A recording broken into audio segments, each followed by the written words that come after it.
आपके हृदय में परमात्मा की भक्ति प्रवेश करने योग्य बनाया जा रहा, ताकि आप दृढ़ता से, और डर के भय बिन भक्ति नहीं होती, और भय ज्ञान से होता है। जैसे बच्चे को ज्ञान हुआ सर्प का, तो फिर वो डरने लगा, उससे जान बचा ली। ऐसे ही हम आपको ज्ञान करा रहे हैं, आपको ज्ञान हो जाएगा तो आप इन पापों से उल्टे हटोगे और आपका जान बचेगी। जान बचेगी मतलब आपका मोक्ष हो जाएगा, 84 लाख योनियों के कष्ट से आप बच जाओगे। सतगुरु के उपदेश का, अब फिर विचार करो इसी बात पर। लाया एक विचार, जय सतगुरु मिलते नहीं, जाते नरक द्वार। नरक द्वार में दूत सब करते खेचा ताण, उनसे कबू ना छूटते फिरते चारों खानी। चार खानी में भ्रमते कबू न लगते पारे, सो फेरा सब मिट गया हमारे सतगुरु के उपकार। सात समुद्र की मसी करूं, लेखनी करूं बन राय, धरती का कागज करूं, गुरु गुण लिख्यो न जाए।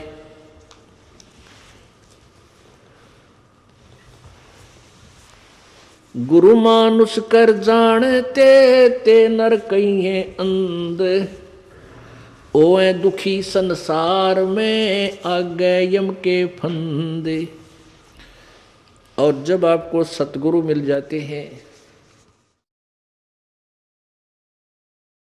आपका कैसा उनके प्रति व्यवहार हो, गुरु से अधिक ना कोई ठहराई, मोक्ष पंथ नहीं गुरु बिन पाई।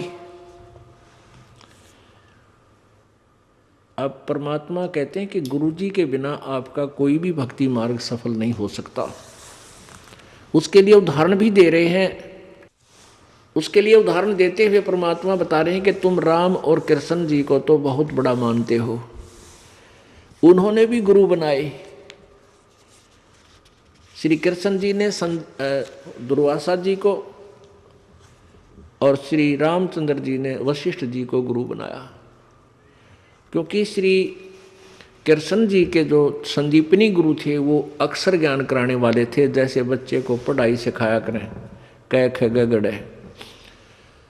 और दुर्वासा जी उनके आध्यात्मिक गुरु थे श्री कृष्ण जी के, और वशिष्ठ जी श्री रामचंद्र जी के आध्यात्मिक गुरु और साथ में अक्षर ज्ञान गुरु दोनों ही थे। तो क्या बताते हैं कबीर, राम कृष्ण से कौन बड़ो, उन्हों भी गुरु कीन, तीन लोक के वे धनी, गुरु आगे अधीन। राम कृष्ण बढ़ती पुर राजा, तीन गुरु बंद कीन निज काजा। राम कृष्ण बढ़ती पुर राजा, इन तीन लोक के राजा हैं, तीन लोक में ये सबसे बड़े हैं। और इन्होंने भी गुरु जी की वंदना करके अपने सभी कार्यों को किया, गुरु जी की ही शरण देकर के गुरु बनाकर ही उन्हीं की आज्ञा अनुसार अपने सब कार्य किए। अब ये विचार कर लेना चाहिए, जब राम और कृष्ण जिनको हम भगवान मानते थे, उन्होंने भी गुरु बनाकर यहाँ से पीछा छुटवाया, तो आप कौन से खेत की मूली हो के आप ना गुरु बनाओ और पार हो जाओगे? क्योंकि दरिया से पार होने के लिए नौका की आवश्यकता पड़ेगी ही पड़ेगी। अब आपको गुरु जी की महिमा बताई जा रही है। गुरु मानुष कर जानते ते नर कहिए अंध। अब आपको उदाहरण भी बताया था कि गुरु जी को भगवान मानकर ही हमने अपनी आध्यात्मिक क्रियाओं को करना पड़ेगा। क्योंकि आप जब गुरु जी के पास जाओगे तो आपके मन में ये होगा, यदि इनके स्थान पर भगवान होते आज तो आप कैसा व्यवहार करते, निष्कपट गदगद आत्मा और चेहरे की तरह इन्हें देखते रहते। तो ऐसे आप में विनम्रता आवेगी, आपका अंतःकरण नरम होगा, आपका दोष दूर होने लग जाएगा। यदि आप इस दास को अपने जैसा ही एक व्यक्ति समझोगे, भाई थोड़ी बहुत दो बात सीख रहा है, गुरुजी है नाम देता ले लेता हूँ, इससे लाभ नहीं होगा। लाभ होगा तभी जब आपके हृदय में असीम श्रद्धा होगी इस दास के प्रति, एज ए गॉड।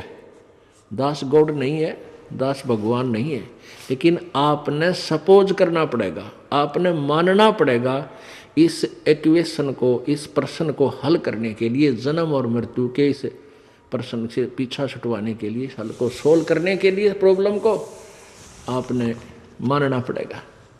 ये रूल है ईश्वर का। तो आप अपने हृदय से मानोगे, औपचारिकता नहीं, हृदय से करना पड़ेगा। उसके लिए क्या नियम बता रहे हैं प्रभु कबीर परमेश्वर जी? गुरु चरणन से ध्यान लगावे, अंत कपट गुरु से ना लावे। गुरु वचन निश्चय कर माने है, पूरे गुरु की सेवा ठाने। ओहो, गुरु वचन निश्चय कर माने, गुरु जी का वचन पर पूरा विश्वास रखे, जो वो कहें उसको अवश्य आज्ञा का पालन करे, और पूरे गुरु की सेवा यानी पूरे गुरु को बनावे, उसकी पूजा करे, उसके अनुसार साधना करे, अधूरों से नहीं। गुरु की शरणा लीजय भाई, तात जीव नरक नहीं जाई। गुरु कृपा कटे यम फांसी, विलम न हो मिले अविनाशी। गुरु बिन काहू न पाया ज्ञाना, जो थो था भूछड़े किसाना। पूरे संत के बिना, कहते हैं जो साधना भी कर रहे हैं वो ऐसी है जैसे कोई अनजान शराबी किसान और थोथे उसने कूट रहा हो, उसमें से अन्न निकालने के लिए कभी नहीं निकल सकता, कितना प्रयत्न कर ले, थोथे उसको कूटने से उसमें से अन्न नहीं निकले। जैसे धान निकालते हैं तो जिसमें धान सहित जो भूस है उसको कूटेंगे तो धान परल परल निकलेंगे, और उस भूस को कूटेंगे धान रहित तो कितना कूट ले, कुछ हासिल नहीं, कितना प्रयत्न कर ले। ऐसे ही शास्त्र विधि रहित और अधूरे गुरुओं के आधारित जो साधना हम कर रहे हैं वो थोथा भूस कूट रहे हैं। गुरु बिन काहू न पाया ज्ञाना, जो थोथा भूस छड़े किसाना। तीर्थ व्रत और सब पूजा, गुरु बिन दाता और न दूजा। नौनाथ 84 सिद्धा, गुरु के चरण सेवे गोविंदा। गुरु बिन प्रेत जन्म सब पावे, वर्ष संसर गर्भ सुरहावे। गुरु बिन दान पुण्य जो करही, मिथ्या होव कदे ना फल ही। गुरु जी के बिना आप कोई भी दान पुण्य करते हो मिथ्या होगा, कभी नहीं फलेगा। गुरु बिन भरम न छूटे भाई, कोट उपाय करो चतुराई।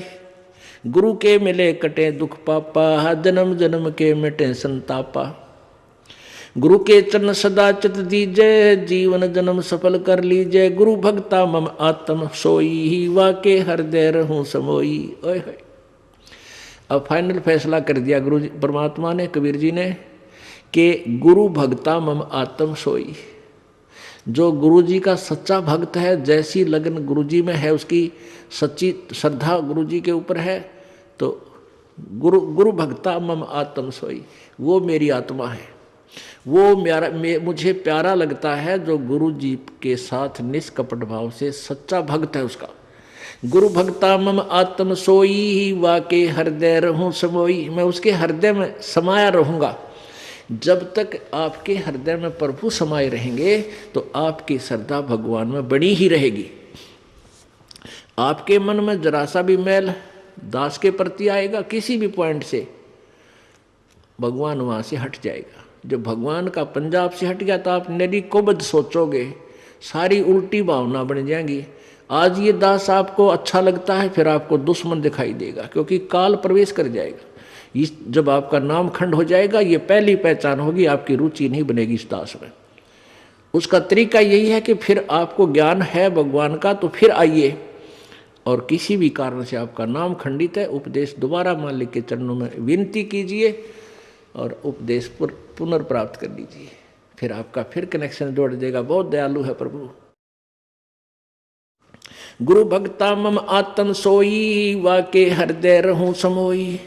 68 तीर्थ भ्रम भ्रम आवे, सो फल गुरु के चरण पावे। ओह, 68 तीर्थों में भ्रम भटक कर आवे, इससे अच्छा एक ही गुरु के चरणों में आने से आपको वो सभी लाभ सब लाभ मिल जाए, वहाँ तो कोई लाभ है ही नहीं। तीर्थों पर भ्रमण करते हैं, कोरे पाप कमावे, कोई पुण्य नहीं है। लेकिन हम भ्रमित कर दिए वहाँ नहाने से ऐसा होगा, वहाँ नहाने से ऐसा होगा, तो परमात्मा उसी दृष्टिकोण से उदाहरण देकर आपको समझाते हैं। क्या बताते हैं? 10वां अंश गुरु को दीजिए, जीवन जन्म सफल कर लीजिए। 10वां अंश अपनी कमाई का, नेक कमाई का 10वां अंश दान में लगावा, गुरु जी को देवे, जीवन जन्म सफल कर लीजिए। 10वां अंश गुरु को दीजिए, जीवन जन्म सफल कर लीजिए। गुरु बिन होम यज्ञ नहीं कीजिए, गुरु की आज्ञा माए रहीजे। गुरु जी के बिना कोई भी आपका धार्मिक अनुष्ठान आपने नहीं करना है और गुरु जी की आज्ञा में ही चलना है। अब कितनी गहरी वाणी बोली है प्रभु ने। गुरु सुरतुरु सुरधेनु समाना, पावे चरणन मुक्ति परवाना। आप जो सतगुरु हैं, पूरे गुरु हैं, देवताओं के एक सुरतुरु बताते हैं। स्वर्ग में एक सुरतुरु, देवताओं का वृक्ष, तरु माने वृक्ष, कहते हैं उसके नीचे बैठकर जो भी कामना करते हैं वही मनोकामना पूर्ण हो जाती है। सुरतुरु बोलते हैं उसके, देवताओं का वृक्ष। और एक सुरधेनु यानी देवताओं की गाय, उसके पास जाकर के जो भी याचना करते हैं वही यानी आहार, उसको खाद्य पदार्थ बना बनाया तैयार मिल जाता है। तो कहते हैं गुरु जी, सतगुरु जो होते हैं वो सुरतुरु भी है और सुरधेनु भी है। गुरु सुरतुरु सुरधेनु समाना, पावे चरण मुक्ति परवाना। तन मन धन अर्प गुरु सेवे, हो गलतान उपदेश से ही लेवे। तन मन धन अर्पण करके और गुरु जी की यानी शरण ग्रहण करे, उपदेश ले। तन मन धन अर्प गुरु सेवा। तन मन धन कैसे अर्पण करना है? पुण्यात्माओं, अपने हृदय में इस बात का एक गांठ लगा ले, यानी सच्चे दिल से अपना विश्वास कर ले कि ना तो ये शरीर तेरा और ना वो संपत्ति और परिवार तेरा, बिल्कुल नहीं है। ये मन में धारणा हो जाए कि न तो मेरा परिवार है, न मेरा शरीर है, न ही मेरी ये संपत्ति है, ये सब प्रभु की है और इसका सदुपयोग करूं। संपत्ति का 10वां अंश गुरु को दीजिए, ये धन अर्पण कर दिया आपने। और अपने बच्चों को, परिवार को भी मालिक के चरणों में लगा दे ताकि उनका भगवान रखवाला हो जाए और आप भी समर्पण रहे प्रभु में। तन मन धन अर्प गुरु सेवे, हो गलतान उपदेश से ही लेवे।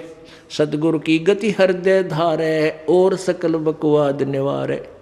गुरु जी ने जो मार्गदर्शन कर दिया, केवल वही साधना, उसी नियम में रहे, बाकी सब बकवादों को छोड़ दे। गुरु के सम्मुख वचन ना कहे, सो ससरेनी गैणी सुख ले। गुरु के सामने अपनी नहीं चलावे तगड़मबाजी, क्योंकि आपको वो ज्ञान नहीं हो सकता जो इस दास पर कृपा मालिक ने कर रखी है। और इस दास की आज्ञा और जो भी फाइनल फैसला करे वो फाइनल हो आपके लिए। आपका पुराना ज्ञान चाहे कितना आपने अच्छा लगता उसको रिजेक्ट कर दे, छोड़ दे। जिन बातों से गुरु दुख पावे, उन बातों को दूर भगावे। उनको फेंक दे, चाहे कितना अच्छा लगता छोड़ दे उन सब चीज़ों को। अब जैसे शुगर के मरीज को अब मीठा तो अच्छा लग गया उसने, और डॉक्टर कहे भाई शुगर, तो मरीज ये मीठा नहीं खाएगा, ना मिठाई ना चीनी, और वो फिर भी डॉक्टर की आज्ञा का पालन नहीं करता तो मरेगा फिर, और क्या इलाज है। तो चीनी मीठी तो लग रही है, इसमें कोई शक नहीं, मीठी भी है, लेकिन उसके लिए विष है। तो ऐसे ही भक्ति मार्ग में गुरु जी की आज्ञा का पालन ना करना विष के तुल्य है, आपकी भक्ति को नष्ट कर देता है। गुरु के सम्मुख वचन ना कहे, सो ससरेनी गैणी सुख ले। गुरु जी के सामने एंड बैंड नहीं बोला, क्योंकि गुरु जी के सामने जैसे भगवान के पास जाना होता है, ऐसे ही दृष्टिकोण से आना चाहिए। अपनी फरियाद करे, जो भी आदेश हो सिरोधार्य करे और चल पड़े।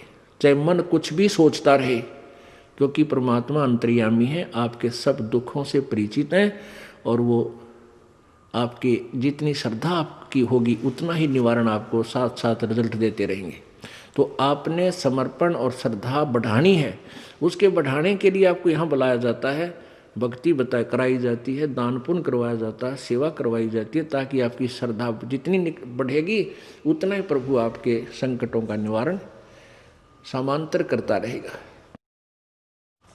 अब जैसे आप यहाँ आए और आते ही आपको ठीक कर दिया, आप ना हो भूल गए भी यहाँ, क्योंकि हमने देखे झाड़े लवानी है, झाड़े लवाए लाया, हो गया, आराम हो गया, बस ये क्या वहाँ जाना नहीं भूल कर फिर।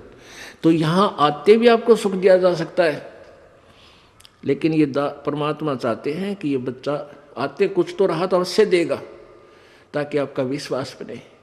और आप पर आज कलयुग में आगे हो इतने पाप है गिनती नहीं, एक सुख थोड़ा बहुत मालिक अपनी तरफ से अवश्य देता आपको। फिर 100 संकट और हैं अभी तो आपके ऊपर बैलेंस, वो भी निवारण करवाने हैं, तो फिर आपको बुलाया जाता है कि आप महीने में एक बार अवश्य आइए।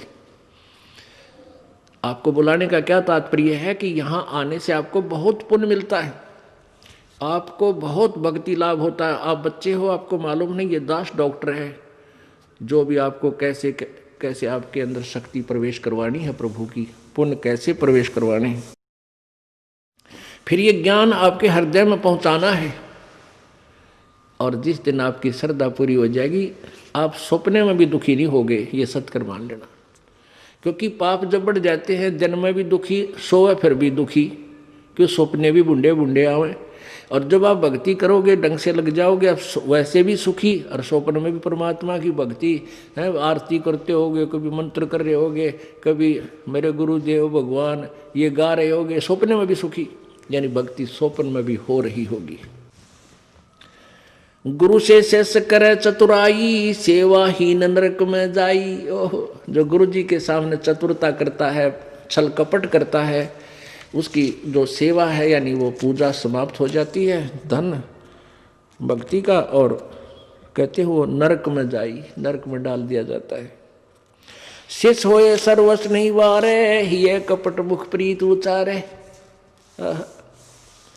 शेष होके और समर्पण नहीं किया तो क्या काय का भगत वो, और हिये कपट मुख प्रीत उचारे, अंदर तो दोष है, ऊपर तो मीठा बोला है, ये भगवान को पसंद नहीं। सो जीव कैसे लोक सिधाई, बिन गुरु मिले मोहे ना पाई। गुरु से कपट करे चतुराई, सोहन सा भव भर में आई। गुरु से कपट शेष जो राखे, यमराज जाके मुगदर चाखे। गुरु जो जन गुरु की निंदा करही, शुक्र सवान गर्भ में पढ़ही। गुरु की निंदा सुने जो काना, ताको निश्चय नरक निदाना। अपने मुख निंदा जो करही, परिवार सहित नरक में पढ़ही। अपने आप क्या बताते हैं परमात्मा के, अपने गुरुजी की निंदा यदि कोई कर रहा है तो भी आपने सुननी नहीं चाहिए। यदि गुरु की निंदा सुने जो काना, ताको निश्चय नरक निदाना। जिसने गुरुजी की निंदा कान से भी सुन ली किसी नालायक ने, कहते हैं तो भी तू नरक में जाएगा, तेरा नाम खंड हो जाएगा। अब यहाँ समस्या एक आती है कि जैसे कोई व्यक्ति है निकम्मा, वो बुराई कर रहा है गुरुजी की, आप बैठे हो, ट्रेन में बैठे हो, बस में बैठे हो, या कहीं ऐसे स्थल पर बैठे हो, और वो चलो ऐसे वैसे स्थान पर हो तो उठ कर चला जा, आदमी इतना तो कर ही सकता है। लेकिन बस में बैठे हैं, ट्रेन में बैठे हैं, काफ़ी लंबा सफ़र है, और वो कोई निंदा कर रहा है और आप सुन रहे हो, तो आपके मन में शंका होगी कि मेरा तो नाम खंड हो जाएगा। नहीं होगा। क्यों नहीं होगा? क्योंकि सुनने का अर्थ ये है जैसे कोई आपके गुरुजी की बुराई कर रहा है, आप सुन रहे हो, लेकिन आपके हृदय में वो नहीं समा रही है कि वो सच ठीक कह रहा है। आपका मन ये कह रहा है ये अनजान व्यक्ति है, इसको पता नहीं, ये वैसे ही कह रहा है। आपके हृदय में उसके हाँ में हाँ नहीं बनी, तो आपने सुनकर भी नहीं सुनी। ये इनमें बहुत अंतर होता है एक एक बात में। और यदि आप उसके कहने से आपके हृदय में ऐसा आ गया कि हो सकता है हमारे गुरुजी ने ऐसा गलत काम कर ही दिया हो, तो आपने सुन ली, वो सुन ली। और आपके मन में स्वप्न में भी नहीं आए कि ये जो कह रहा सच्ची हो सकती है, तो आपने नहीं सुनी, तो आपको दोष नहीं। गुरु की निंदा सुने जो काना, ताको निश्चय नरक निदाना। अपने मुख निंदा जो करही, परिवार सहित नरक में पड़ही। गुरु को तजय भजय जो आना, ताक पशुआ को फोकट ज्ञाना। ओए होए, अपने गुरु को छोड़कर और दूसरे में आस्था बनाता है। अब जैसे आप किसी भी कोई भी आपको इस भक्ति मार्ग का ये ज्ञान दास से सुनकर आपको कोई सुना रहा है भक्त, और आपकी श्रद्धा उस भक्त में हो जाती है, वो हो तो बहुत अच्छा है, बहुत प्यारा है, और उससे के चरण छूने लग जाए और उसी के ऊपर आसक्त हो गए, तो आपका गुरुजी से नाम खंड हो गया। इस दृष्टिकोण से परमात्मा कहते हैं गुरु को तजय भजय जो आना,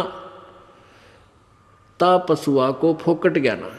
उस पशु ने को कोई ज्ञान नहीं है, वो भक्त नहीं है। जो अपने गुरु को छोड़कर दूसरे में ठीक श्रद्धा बनाता है, उसमें आसक्त होता है, उसी को पूजा शुरू कर देता है। अब पुण्यात्माओं, एक एक पॉइंट पे बहुत गहराई सोचना है। अब कोई भक्त ज्ञान सुना रहा है, बहुत अच्छी बात है, उसके द्वारा सुने ज्ञान पर अमल करे और उससे कहे भाई मुझे भी गुरुदेव के पास ले चलो, मेरा कल्याण करा दो। और आपने नाम ले रखा है और फिर कोई चर्चा चलती है, ऐसी कोई बात नहीं, फिर भी सुनो। और कोई पुराना भक्त है वो अच्छी अच्छी बातें बताएगा तो बहुत अच्छी बात है, गदगद हो जाओ कि मेरे गुरुजी ने कितना अच्छा ज्ञान दिया हुआ इस बच्चे को, भाई को, बहन को, और ये सब गुरुजी का ही दिया हुआ ज्ञान है, इसका नहीं है। तो उसमें आपको एज ए भाई यानी गुरु भाई गुरु बहन तो आपकी श्रद्धा हो सकती है, लेकिन अन्य दृष्टिकोण से, क्योंकि हम फिर उस पर इतना आसक्त हो जाते हैं, उसको फिर प्रणाम करने लग जाते हैं, बड़ा अच्छा भगत से, तो ऐसे ये बीमारी हमारे भगत समाज में पड़ी रही और इसका लाभ ये काल उठा गया। जैसे कमाल था, कमाल वो मुर्दा जिंदा किया था प्रभु ने। एक दरिया में बहता हुआ एक मुर्दा शव जा रहा था 12-13 वर्ष के बालक का, और एक शेख तकी था सिकंदर लोधी, दिल्ली के बादशाह का धार्मिक पीर। वो कबीर जी से ईर्षा करता था और कबीर परमेश्वर जी की कृपा से सिकंदर लोधी दिल्ली के सम्राट का असाध्य रोग दूर हो गया था, जो शेख तकी से भी नहीं हुआ था, किसी से भी नहीं हुआ था। जिस कारण से सिकंदर लोधी की आस्था कबीर जी में घनी हो गई थी। और वो जो पहले वाला जो वो परमानेंट उसका गुरु था धार्मिक मजहब की तरफ से, वो शेख तकी था। तो उस शेख तकी ने जब देखा कि कबीर जी में, मेरे सम्राट की, मेरे शिष्य की कबीर जी में ज़्यादा श्रद्धा होगी है, तो ईर्षा करने लग गया कबीर जी से। उसको नीचा दिखाने की चेष्टा में उसने कहा कि राजा या तो तू बाज आ जा, और नहीं तो मैं, तो एक काफिर को गुरु बना लिया तूने, एक हिंदू को गुरु बना लिया, मैं तेरी पूरे मुसलमान समाज में तेरे बारे में बताऊंगा और सबको तेरे विरोधी कर दूंगा। अब राजा चिंतित हो गया कहीं तेरे राज को खतरा ना हो जाए। तो परमात्मा के सामने उसने अपनी प्रार्थना रखी। कबीर जी ने कहा भी ठीक है। तो शेख तकी ने क्या शर्त रख दी कि मैं जब इसको मानूंगा ये भगवान है, अल्लाह का नबी है, कोई मुर्दे को जीवित कर दे। तो परमात्मा ने जो अपने भगत की टेंशन दूर करनी थी सिकंदर लोधी की, तुरंत कर दी। जिस दरिया के किनारे वो खड़े थे वहीं पर एक मुर्दा बच्चे का शव बहता हुआ आ गया। कुछ कबीले ऐसे होते हैं, ना तो वो गाड़ते ज़मीन में, ना सभा करते, वो जल प्रवाह कर देते हैं। मृत्यु होने के बाद के पशु जीव जंतु इसके शरीर का मांस खा कर दुआ देंगे। ऐसे सुसज्जित एक बना करके प्लेटफार्म सा, फ्लोट सा, एक घास फूस का जो तैरता रहे ऐसा बना देते हैं, बेड़ा सा, उसके ऊपर शव को लुटाकर और चलता कर देते। तो उसी समय वो लड़के का शव आ गया। परमेश्वर कबीर जी ने अपनी शक्ति से उसको जीवित कर दिया था। तो सभी ने कहा कमाल कर दिया, कमाल कर दिया। उसका नाम कमाल रख दिया और उस बच्चे को अपने साथ अपने बालक रूप में, शिष्य रूप में रख लिया। अब वो युवा बालक हो गया, कुछ दिनों के बाद 10-15 साल में 20-25 वर्ष की आयु का हो गया।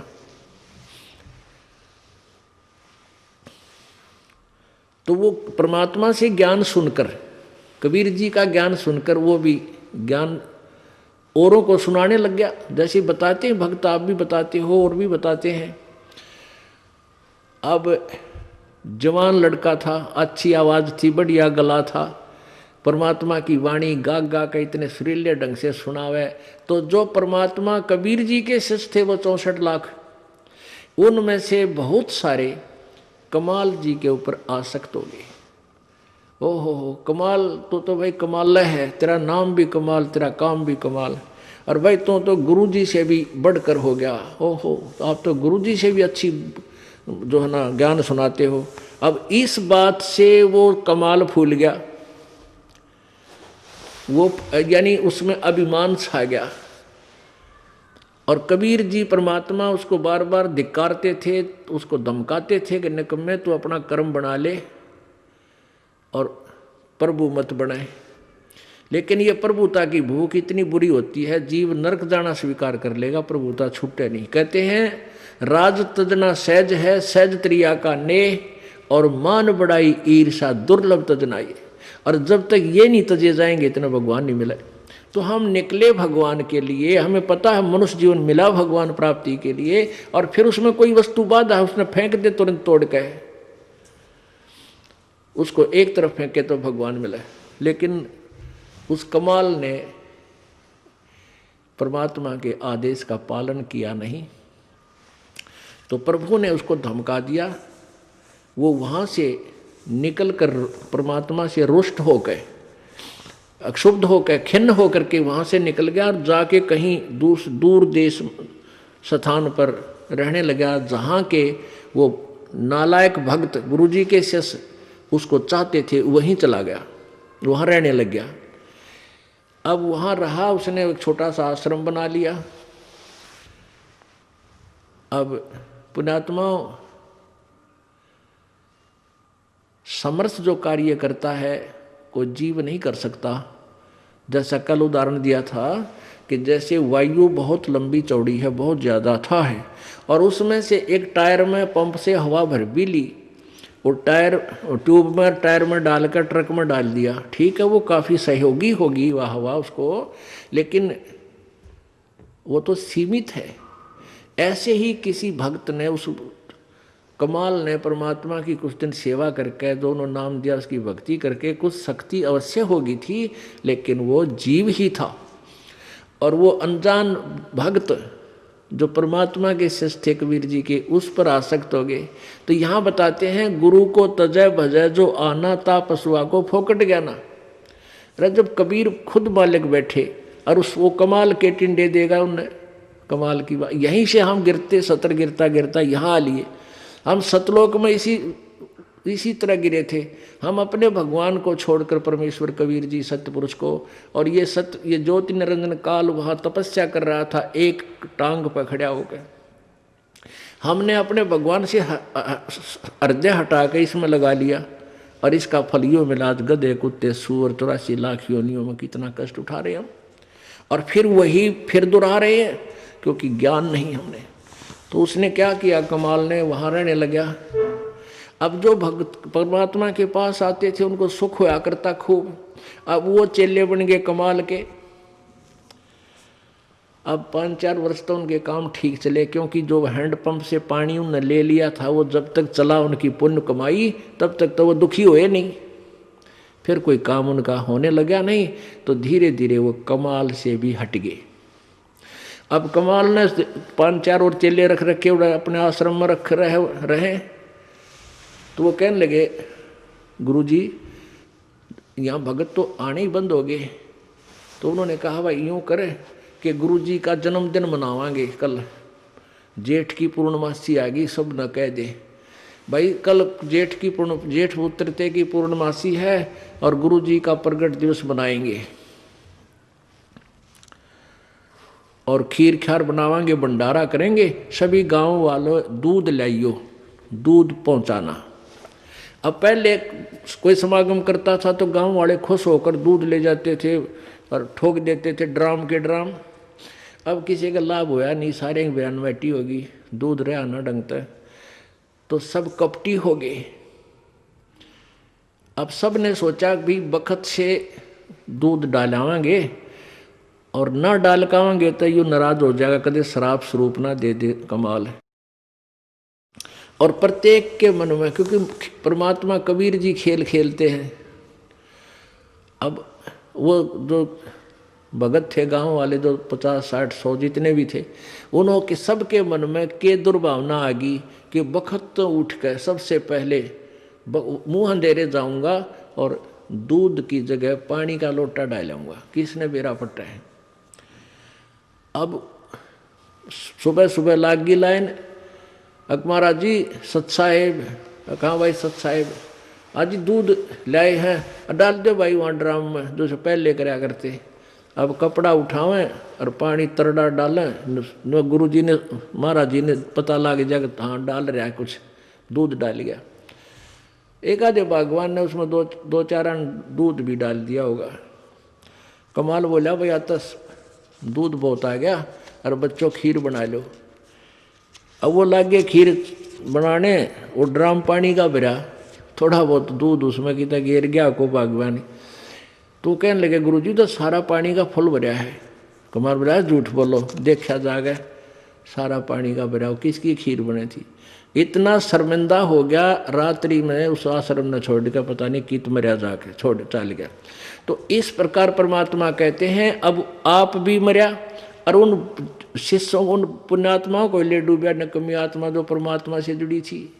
गुरु को तजय भजय जो आना, तापसुआ को फोकट ज्ञाना। गुरु से बैर करे शिष जोई, भजन नास और बहुत बिगोई। पीढ़ी सहित नरक में परही, गुरु आज्ञा शिष लोप जो करही। चेला अथवा उपासक होई, गुरु सुमुख ले झूठ संजोई। निश्चय नरक पड़े से सोई, वेद पुराण भाकत सब कोई। सम्मुख गुरु की आज्ञा धारे, और पीछे ते सकल निवारे। एक सामने आकर के तो हाँ जी हाँ जी हाँ जी, और पीछे ते छोड़ देने कि जरा फिर देखेंगे। तो कहते हैं सम्मुख गुरु की आज्ञा धारे और फिर और पीछे ते सकल निवारे, यार सब ने रिजेक्ट कर बैठे। ऐसे नकली शिष्यों का उद्धार नहीं होता। सो से घोर नरक में पड़ही, रुद्राद पीवे नहीं तरही। मुख पर वचन करे परवाना, घर पर जाए करे विज्ञाना। मुख पर तो सारी बात माने और घर पर जाकर चौधरी पाक अपने हिसाब से सेटिंग करो ना, नो ऐसे ठीक नहीं गुरु, ये ऐसे होना चाहिए। तो परमात्मा कहते हैं आप जीव हैं और जीव संज्ञा में ही रहना चाहिए। आपने परमात्मा की आज्ञा में कोई भी दोष नहीं निकालना चाहिए, फाइनल हो। अब गुरु जी की आज्ञा देगा आपको। हम क्या आज्ञा देते हैं भाई, बीड़ी मत पीना, शराब मत पीना, तम्बाकू मत पीना, बुराई ना करना, चोरी मत करियो, रिश्वत मत लेना, भगवान पर विश्वास रखना, भक्ति करना, आनुपाशा मत करना। और ये सारी ही ना करने की है और ये आज्ञा पालन करने की है। और ये भी नहीं करोगे फिर भगत कैसे, व्यर्थ। मुख पर वचन करे परमाना, घर पर जाए करे विज्ञाना। जहाँ जावे ता निंदा करही, सोच घोर नरक में पड़ही। ऐसे शेष को ठाहर नाही, गुरु विमुक्त लोचत मन माही। वेद पुराण कहे सब साखी, साखी शब्द सब है यूं बाकी। मानुष जन्म पाए कर खोवे है, सतगुरु विमुखा युग युग रोए। अब सतगुरु से विमुख होने वाला कहते हैं युग युग रोएगा। परमेश्वर आए थे सतगुरु रूप में, सन 1398 में प्रकट हुए थे बालक रूप में। और सन 1518 में वो परमात्मा 120 वर्ष रहकर सतगुरु की भूमिका करके सहशरीर गए थे। तो उस समय जो हम 64 लाख के 64 लाख और परमात्मा से विमुख हो गए थे, हम सतगुरु से विमुख हो गए थे। और उनके विमुख हुए हुए प्राणी युग युग रो रहे हैं। आज तक हम भटक रहे हैं, भरम रहे हैं, क्योंकि हमने परमात्मा को परमात्मा नहीं माना। क्यों नहीं माना? क्योंकि हम अशिक्षित थे। अशिक्षित होने के कारण हम उन गुरुओं की जो संस्कृत भाषा जानते थे, वेद पुराणों को पढ़ते थे, उन्हीं को हम विद्वान मानते थे। और वो कबीर परमात्मा जो हमें ज्ञान देते थे, और जो ज्ञान वो संस्कृत भाषा के जानने वाले गुरु बताते थे, ऋषि बताते थे, वो कबीर जी के विपरीत था। कबीर जी का ज्ञान उनके विपरीत था और शास्त्रों के अनुकूल था। अब वो शास्त्रों के ज्ञाता माने जाने वाले ऋषि और ब्राह्मण वो सदग्रंथों को समझ नहीं रहे थे, जिस कारण से उन्होंने एक पॉइंट सभी के हृदय में जचा दिया कि कबीर अशिक्षित है, ये अक्षर ज्ञान नहीं है इसको, इसलिए ये जो ज्ञान कह रहा है ये वेदों और गीता के विरुद्ध बोल रहा है। तो इस बात का दाव उन नकली गुरुओं संतों का लगा रहा कि भाई सचमुच कबीर जी तो अशिक्षित हैं, अक्षर ज्ञान नहीं, और ये जो संस्कृत भाषा बोलता है ये वेदों और पुराणों का जानकार है, क्योंकि वो सभी शास्त्र संस्कृत भाषा में लिपिबद्ध थे। जिस कारण से हम अपने भगवान को भगवान नहीं मान सके, क्योंकि हम वेदों और गीता को नहीं समझ सके। आज वेदों और गीता जी ने सिद्ध कर दिया कि कबीर भगवान है, और जिनको हम भगवान मानते थे वो नासवान है। अब आगे क्या बताते हैं, गुरु जी के सामने किस प्रकार अधीन रहे। गरीबदास जी परमात्मा भी कहते हैं, गरीबदास जी भी कहते हैं अपने भगवान कबीर जी की के द्वारा प्राप्त ज्ञान को, गुरुद्रोही की पैड़ पर जय पग आवे बीर, 84 निश्चय पड़ है सतगुरु कहें कबीर। जो गुरु जी का विरोधी हो जाता है, गुरुद्रोही बन जाता है, जो नाम त्याग जाता है, फिर अपने ढंग से बकवाद करता है, गुरु जी की निंदा करता है, वो गुरुद्रोही कहलाता है। और उसका फिर आपने संग नहीं करना, उसके साथ बात भी नहीं करनी चाहिए। तो उसके विषय में बताते हैं, गुरुद्रोही की पैड़ पे जय पग आवे बीर, यानी उसके कदम में कदम नहीं मिलावे, पैड़ पे पैड़ रखना, उसका सहयोग संग नहीं करे, उसकी बातों की हाँ में हाँ नहीं मिलावे। तो कहते हैं गुरुद्रोही की पैड़ पे जय पग आवे बीर, 84 निश्चय पड़े सतगुरु कहें कबीर। अब कहते हैं दो कर जोड़ गुरु के आगे, करबो विनती चरना लागे, अति शीतल बोले सब बहना, मिटे सकल कपट के बहना। हे गुरु तुम हो दीन दयाला, मैं हूँ दीन करो प्रतिपाला, बंदी छोड़ मैं अति अनाथा, बहु जल बूढ़त पकड़ो हाथा। अब कहते हैं गुरु जी के सामने ऐसे भी नम्र हो बातें करे, दो कर जोड़ गुरु के आगे, करे वो बिनती चरना लागे, अति शीतल बोले सब बहना, मिटे सकल कपट के बहना। और कैसी याचना करे, हे गुरु तुम हो दीन दयाला, मैं हूं दीन करो प्रतिपाला, बंदी छोड़ मैं अति अनाथा, भवजल बूढ़त पकड़ो हाथा। दीजो उपदेश गुप्त मंत्र सुनावो, जन्म मरण भव दुख छुड़वाओ। जैसे आपको प्रथम मंत्र दिया जाता है, उसके बाद आपको सतनाम दिया जाता है, और फिर एक गुप्त मंत्र है सार नाम। उसके विषय में परमात्मा कह रहे हैं कि ऐसे आपने अधीन होना है अपने सार नाम प्राप्त प्राणी को प्राप्त करने के लिए प्राणी को। बंदी छोड़ मैं अति अनाथा, भवजल बूढ़त पकड़ो हाथा। दीजे उपदेश गुप्त मंत्र सुनावो, जन्म मरण भव दुख छुड़वाओ। यो आदीन हो ऐसे जब ही शिष पर कृपा करे गुरु तब ही। कि गुरु के लिए भी संदेश दे रहे हैं जो अपना कृपा पात्र भेजते हैं प्रभु, कि जब इतना अधीन प्राणी हो ले तब गुरु उसको गुप्त मंत्र देवे जो सतगुरु है, वैसे नहीं देवे, वो व्यर्थ हो जाएगा, लाभ नहीं होगा। कैसे नहीं होगा? जैसे एक समुद्र में सीप होती है, सीप, और उस सीप में एक प्राणी होता है, जैसे आपने शंख देखे होंगे, शंखले से इस टाइप का ये जीव का ऊपर कवर होता है। तो उसमें एक सीप में एक जीव एक सीप होती है, जीव ही होता है वो, उसका कवर ऐसा होता है, उसका शरीर जैसा शंख का आपने देखा होगा, ऐसा उसका शरीर होता है। और वो सीप समुद्र में ही रहती है, जल से बाहर नहीं जाती। और उसको जब प्यास लगती है, वो जल के ऊपर आ जाती है समुद्र के, और आसमान से जब वर्षा हो रही हो, रजा हो प्रभु की, उस समय आसमान से वर्षा हो तो उस वर्षा के जल को वो मुख में ग्रहण कर लेती है, और उस आसमान से गिरे हुए जल से को प्राप्त करके मुंह बंद कर लेती है।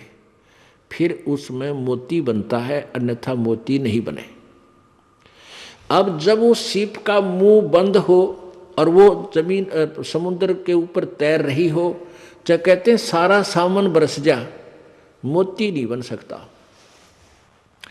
तो क्या कहते हैं परमात्मा कि जब आप में इतनी तड़प होगी तो आपके अंतःकरण रूपी सीप का मुंह खुल गया, और उस खुले मुंह में जब वो गुप्त मंत्र डाला जाएगा तो आप फिर वो उसमें मोक्ष रूपी मोती बन पाओगा। अन्यथा अगर आपका अंतःकरण का मुंह नहीं खुला, अच्छा कितनी बार वो मंत्र दे दें, आपका कति काम नहीं आओगा। तो यहाँ क्या कहते हैं, यो आदीन हो ऐसे जब ही शेष पर कृपा करे गुरु तब ही। गुरु से शेष जब दीक्षा मांगे है, मन कर्म वचन धरे धन आगे। गुरु से जब शेष दीक्षा मांगे और मन कर्म वचन धरे धन आगे। मन कर्म वचन से तो आपकी सच्ची लगन हो, और धरे धन आगे, यानी जितनी भी आपकी दीक्षा योग्य, तो आप चाहते हो पूजा 10 2 4 10 रुपये वो अवश्य उसमें दे। कहने का भाव ये है, ऐसी प्रीत देखे गुरु जब ही, गुप्त मंत्र कहे गुरु तब ही। भक्ति मुक्ति को पंथ बतावे है, बुरो होण को पंथ छुड़ावे। ऐसे ऐसे उपदेश ही पाई, होए दिव्य दृष्टि पुरुष पै जाई। इस भाव से जो गुरु से दीक्षा लेगा, मंत्र प्राप्त करेगा, तो फिर उस पुण्यात्मा की दिव्य दृष्टि प्राप्त होगी और परमात्मा के पास पहुंच जाएगा। गंगा यमुना बद्री समेते, जगन्नाथ धाम हैं जेते। भर में फल प्राप्त हो न जेतो, गुरु सेवा में फल पावे ते तो। गुरु मातम को वार न पारा, वर्णे शिव सनकादिक और अवतारा। गुरु को पूर्ण ब्रह्म कर जाने, और भाव कभू नहीं आने। ओहो, गुरु को परमेश्वर पूर्ण ब्रह्म ही माने, और भाव कभू नहीं आने।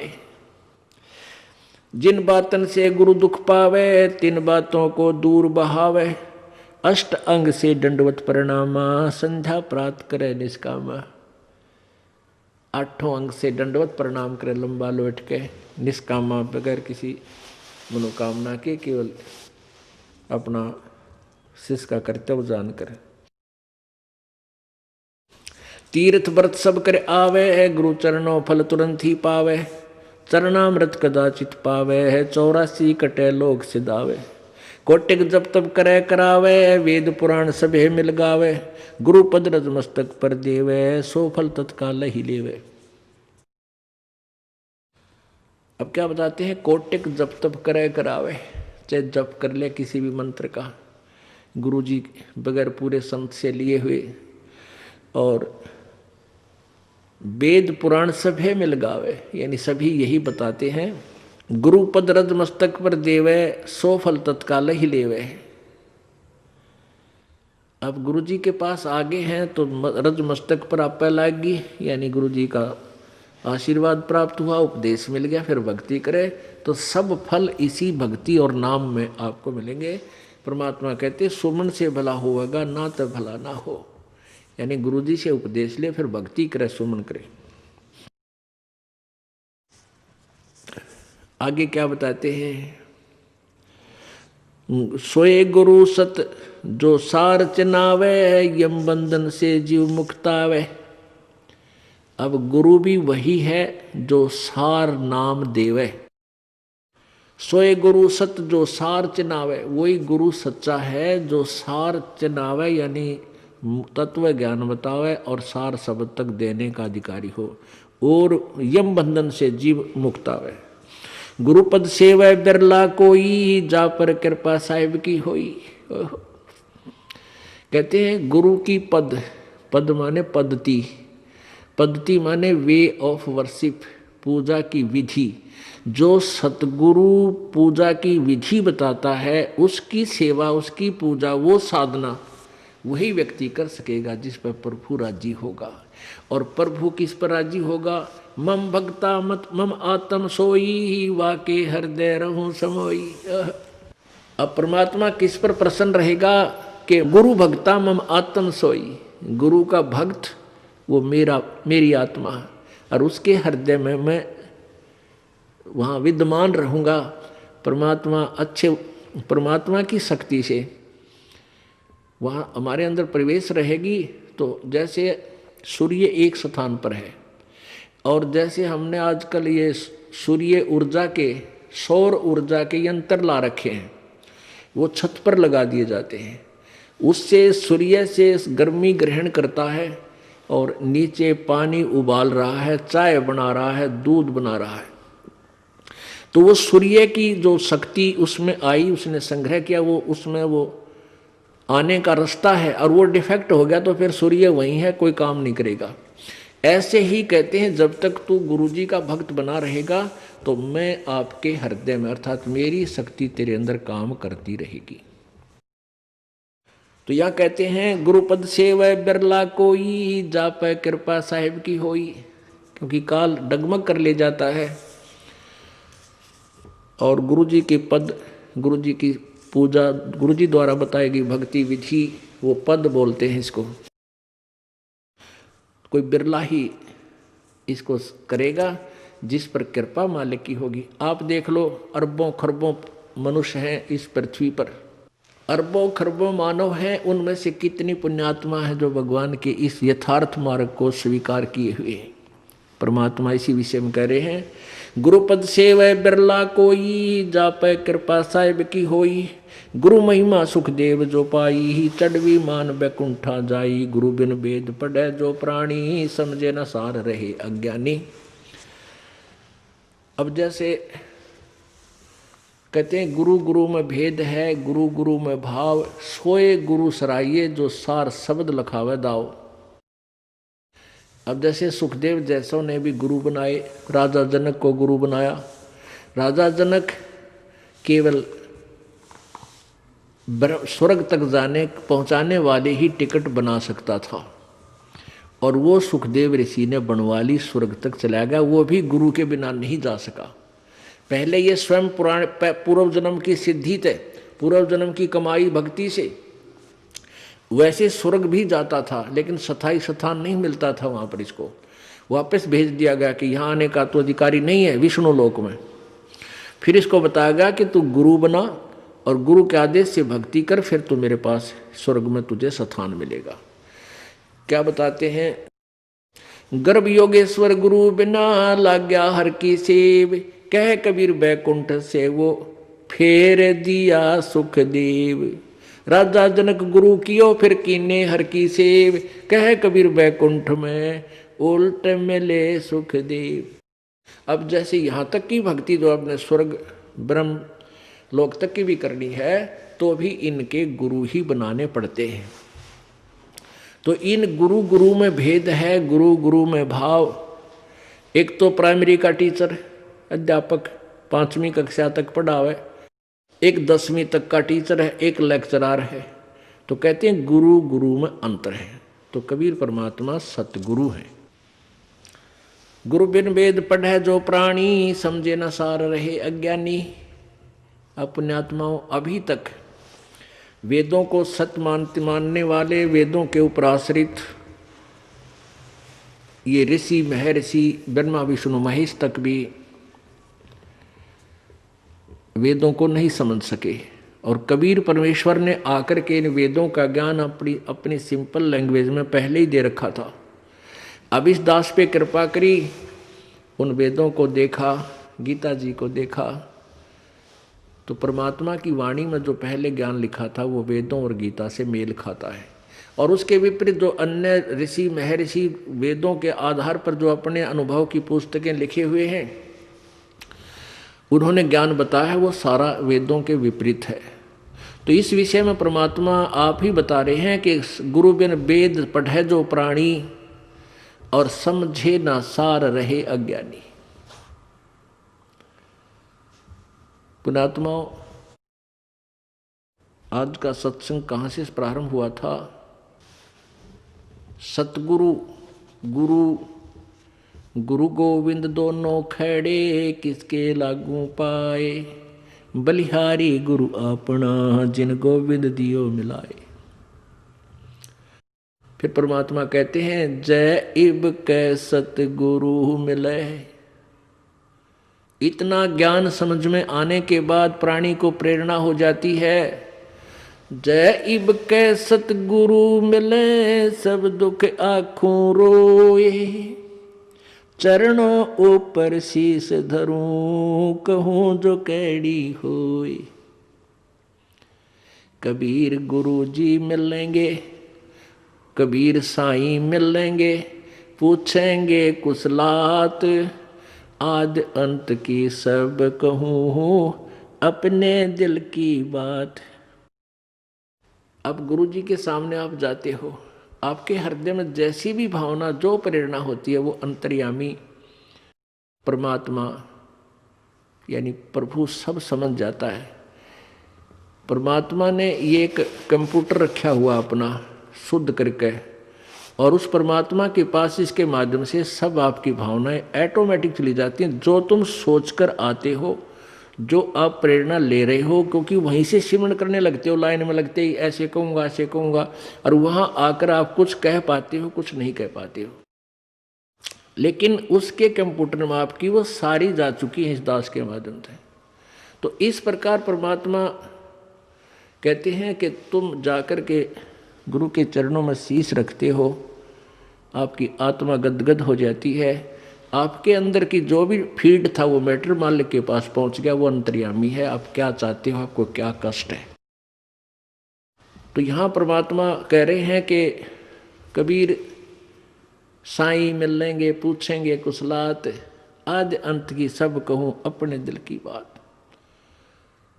तो आपने मुख्य तौर पर क्या कहना है कि गुरु जी तुम ना भूलियो, चाहे लाख लोग मिल जाए। ये परमात्मा हमसे दृष्टि मत हटाना, चाहे आपके लाखों से सो जाए। आपको तो हमारे जैसे बहुत मिल जाएंगे शिष्य, लेकिन आप जैसे सतगुरु हमको नहीं मिल सकते। गुरु जी तुम ना भूलियो, चाहे लाख लोग मिल जाए, हमसे तुमको बहुत है, पर तुमसे हमको नहीं। बोलो सतगुरुदेव। परमपिता परमात्मा, सारी सृष्टि के रचनहार, कुल मालिक कबीर देव, कबीर साहब,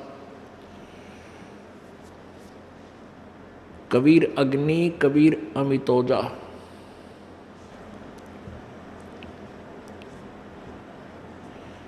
ये वो परम अक्षर ब्रह्म है जिनके विषय में गीता जी अध्याय नंबर 8 के श्लोक नंबर 1 में अर्जुन ने पूछा है कि किम तत्ब्रह्म, तत्ब्रह्म कौन है। इसका उत्तर गीता ज्ञानदाता 8वें अध्याय के प्रथम तीसरे मंत्र में श्लोक में दिया है कि वो परम अक्षर ब्रह्म है। ये ब्रह्म जो है, ब्रह्म का अर्थ परमात्मा होता है, भगवान होता है। अब तीन ब्रह्म, तीन परमात्मा पवित्र गीता जी अध्याय नंबर 15 के श्लोक नंबर 16-17 में प्रमाणित है। दो पुरुष, एक सरपुरुष, एक अक्षर पुरुष। सर ब्रह्म कहो, सर ब्रह्म कहो, अक्षर ब्रह्म कहो, सर पुरुष कहो, अक्षर पुरुष कहो, एक ही बात है। पुरुष माने भी परमात्मा, प्रभु, और ब्रह्म का अर्थ भी भगवान होता है। अब इसलिए ब्रह्म, परब्रह्म और पूर्ण ब्रह्म,